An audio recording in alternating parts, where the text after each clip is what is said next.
চলো চলো। তো বন্ধুরা, আমরা এখন পোড়ামাতলায় পৌঁছে গেছি। আর এখানে এসে একটু ঠাকুরকে প্রণাম করে নেব। আর ও ভাবছে একটু পুজো দেবে, তো এখান থেকে মালা, ফুল মালা নিয়ে একটু পুজোও দিয়ে নেব।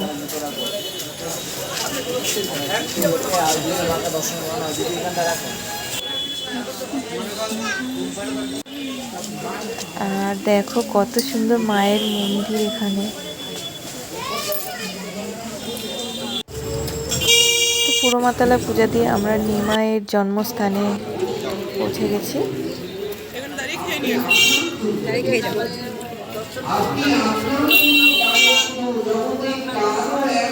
সময় নেই আপনাকে নিন্দা করে, আপনাকে তুচ্ছ জ্ঞান করে। এটা তো সূত্র করে বলা হয়েছে, সংক্ষেপে বলা হয়েছে। জগতে প্রেম বৈকুণ্ঠ বৃন্দাবন গোলক থেকে সাধু সবাই সেবা করছে, কিন্তু সাধু মানুষ আছে, কিন্তু জগতে মনুষ্য সব বিনাশ করতে হবে। পঞ্চবটী, এই দেখো সূর্যদেব।